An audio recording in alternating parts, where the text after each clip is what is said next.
Part 2. Cha Eun-woo and Moon Jae-young's fairy tale Paris honeymoon becomes a. As the world continues to catch its breath from the revelation of Cha Eun-woo and Moon Jae-young's secret wedding in Tuscany, the cinematic story unfolding in Paris is proving to be even more emotionally rich, unexpectedly poetic, and romantically charged than fans could have dreamed. This isn't just a celebrity honeymoon. It's the full sequel to their love story, told in cobbled streets beneath 19th-century lanterns, inside antique bookstores, and in rain-kissed kisses that feel too perfectly timed to be real. And yet, they are. This is Paris through their eyes, and what they're living isn't a getaway. It's a work of art. Scene 1. The vintage bookstore and a message for the future. On a quiet Monday morning in the Left Bank district, locals were stunned to see the couple browsing through Shakespeare and Company, the legendary English-language bookstore known for its literary ghosts and handwritten notes tucked into book spines. They arrived before opening hours, reportedly invited for a private session by the store's owner, who is a longtime fan of Korean cinema. Moon Jae-young moved delicately between the shelves, running her fingers across spines, while Cha Eun-woo read aloud softly from a tattered copy of The Little Prince. At one point, they were seen writing something together on the back of a postcard. A curious employee later revealed that the couple had scribbled a quote in Korean, then tucked it inside a first-edition book by Albert Camus. It read, "If we ever forget how far we've come, may this city and this page remind us of the love we swore to protect." When asked if the postcard would be removed, the bookstore responded, "Absolutely not. It belongs to the shelves now, just like they do." Scene 2. Rain and Rage. A private moment unravels in public. Not every moment has been perfect. On Tuesday afternoon, an uncharacteristic scene unfolded outside the Louvre. A bystander captured a video, never uploaded, only described, of Cha Eun-woo walking briskly down a quiet side street while Moon Jae-young stood several paces behind him, arms folded, expression unreadable. They weren't holding hands. Their distance was wide. Tension hung in the air. An eyewitness said Jae-young raised her voice first, not in anger but frustration. She said something like, "This isn't what I wanted this moment to become." Then Eun-woo stopped. He turned around. And for a second, he looked lost. Silence stretched. Then, Eun-woo walked back toward her, removed his cap, and offered it to her like a peace offering. She took it. He kissed her temple. And just like that, they were whole again. The bystander added, "It felt like they weren't fighting each other. They were fighting to stay present." Scene 3. The artist's studio. Love immortalized on canvas.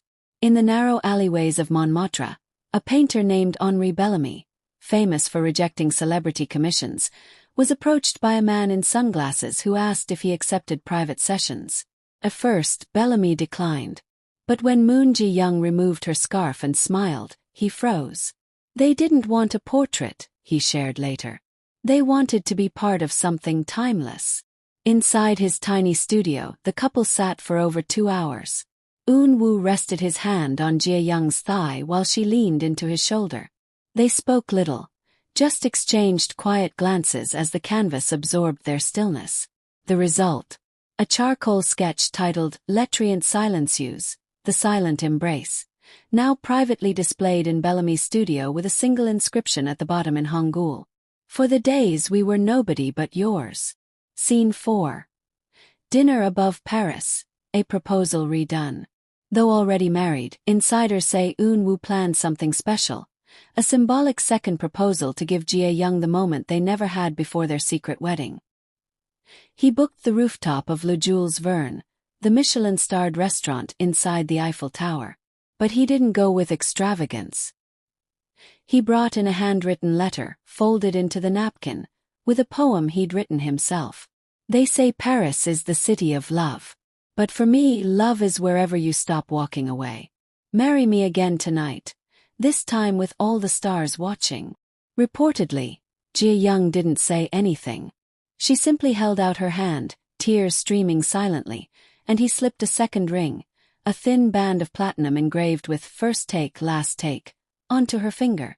The staff, moved to tears, gave them the terrace for an extra hour. As the tower twinkled around them, Eun-woo whispered something into her ear that made her laugh through her tears. Scene 5. The Fountain and the Forever Vow. The next morning, the couple visited the Medici Fountain in the Luxembourg Gardens, a quiet location far from tourist chaos. Jae-young, holding a pen, was seen writing something in a leather-bound journal while Eun-woo skipped stones into the pond. She then called him over. On the journal's page, she had drawn a minimalist timeline of their relationship.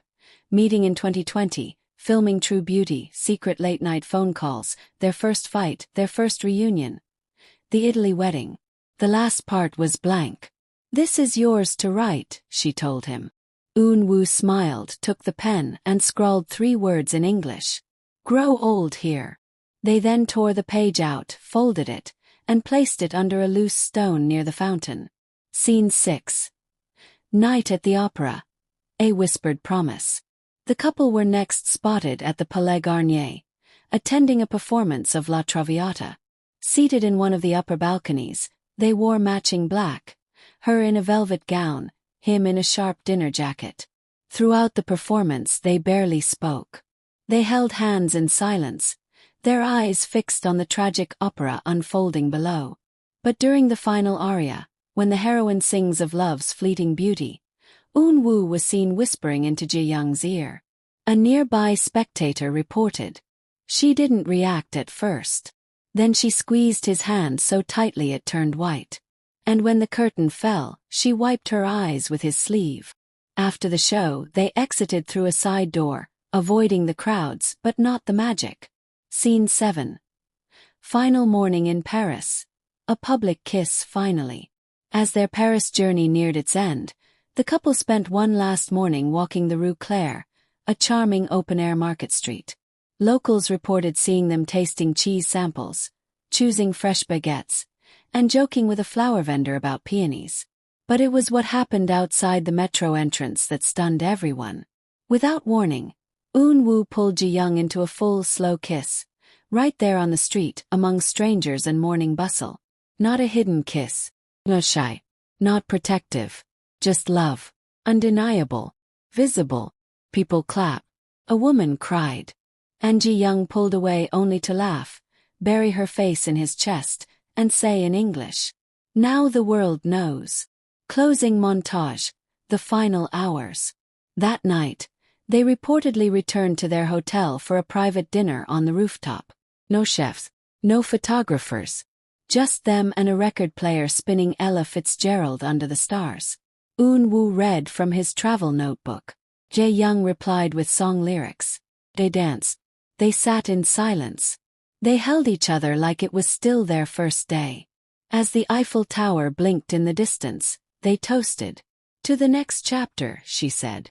"And to keeping it ours," he replied. A love letter that became real. Cha Eun-woo and Moon Jae-young, now the most talked-about celebrity couple in Asia, have turned Paris into their own real-life romantic drama. Their secret wedding in Tuscany was shocking enough, but it's the soft, poetic details of their post-wedding escape to Paris that have melted hearts across the globe. This isn't a publicity stunt. It's not a magazine shoot. This is love without filters. Let's rewind to the very beginning of their Parisian honeymoon, the first 24 hours after their wedding. Scene 1. Arrival in Paris. Love undercover. The couple touched down at Charles de Gaulle Airport in a whisper. No bodyguards. No flashbulbs. Just them in matching hoodies, oversized sunglasses, and matching white sneakers. While other celebrities might have opted for VIP access, Eun-woo and Jae-young stood in line like ordinary travelers, whispering to each other in hushed tones. A cafe worker at the airport terminal recalls. They ordered 2 lattes, and he added sugar to hers without asking. She smiled like he always does that. Like it's just their ritual. They left the airport in a nondescript rental car, Eun-woo driving through light rain while Jae-young leaned her head against the window, humming quietly. No one knew their exact destination. But by evening, Paris would know they were here. Scene 2. The hotel with no name. Sources later confirmed that the couple checked into a boutique hotel hidden in the backstreets of Le Marais. No flashy sign, no lobby paparazzi. Inside, their suite was simple but intimate. Exposed beams, handwritten welcome notes, a freestanding tub near tall French windows. A staff member whispered to the press. They asked for no flowers, no gifts, just candles and a playlist. Moon Ji-young said, "We don't need luxury. We just want a pause." The first night, they reportedly sat by the window, wrapped in a shared blanket, watching the city lights flicker. They ordered in baguettes, strawberries, and a single bottle of Bordeaux. Not once did they reach for their phones. Scene 3. The first morning, a stroll through a waking city. At sunrise, the couple were spotted walking along the Seine, bundled in scarves, coffees in hand. Tourists hadn't woken yet, so the city belonged to them. A street cleaner noticed them and offered directions in broken English. Eun-woo bowed, responded in practiced French, and handed the man a warm croissant Ji-young had just bought. He told me, "It's our first morning as husband and wife." Then he looked at her like the words still surprised him. They stopped at a small bridge. She climbed onto the stone edge, balancing like a ballerina, and he grabbed her waist protectively. They laughed. He took out a vintage film camera and snapped a photo of her mid-spin. A passerby overheard Ji-young say, "Let's only take pictures when we're laughing." Scene 4. Breakfast in a back alley cafe. Later that morning, the couple wandered into Café de Rêves, a lesser-known Parisian café known for serving breakfast on mismatched porcelain plates. A waitress described the moment. They didn't act famous. She asked about the pastries in French. He let her choose everything. When the lemon tart arrived, he tapped his fork on hers and said, "To mornings like this, every day." They sat for nearly 2 hours, taking turns sketching on the cafe napkins. A child nearby dropped his toy, and Ji-young picked it up, making silly faces that made the little boy giggle. Eun-woo smiled, watching her like she was a painting that breathed. Scene 5. A bicycle ride through Paris. By midday, they rented bicycles and rode side by side through the quieter lanes near Rue Claire. Ji-young's scarf flew behind her like a kite, and Eun-woo kept glancing sideways to make sure she was close. When a light drizzle began, instead of seeking shelter, they pedaled faster, laughing like kids racing to beat the sky. A vendor in the flower market remembered seeing them soaked but happy. He bought her a single sunflower. She tucked it behind her ear, and they kissed right there, soaked from head to toe. Scene 6. The Lock Bridge, Vow without words. Toward evening, the couple made their way to the Pont des Arts, also known as the Lover's Bridge. While many couples add locks to the fence, Eun-woo and Ji-young did something different. They didn't bring a lock. Instead, Eun-woo took off a silver bracelet he'd been wearing for years, rumored to have been a gift from Ji-young during their True Beauty filming, and looped it carefully through the metal fencing. Then, she reached into her coat and pulled out a folded piece of paper. She read something softly in Korean, and then slipped the paper into the Seine. A fan later said she caught the words, "We won't bind our love to metal. Let it float, let it breathe." Scene 7. Sunset at Sacré-Cœur. My favorite scene. At dusk, the couple climbed the steps of Sacré-Cœur Basilica. The city glittered below as the sky shifted to coral and gold. They didn't go inside. Instead, Eun-woo spread out a blanket on the steps. They sat down, sharing roasted chestnuts, watching street performers play jazz. He whispered something and she turned, surprised. Then she pulled her phone and took their only selfie of the trip. Just silhouettes, the basilica behind them, the sun between them. "This is my favorite scene," she said audibly. "This is the only one I want to keep," he replied. Scene 8.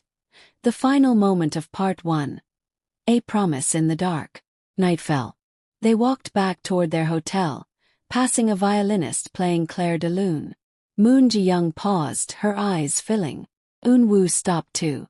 Then, in the middle of the sidewalk, he took her hands. He didn't say, "I love you."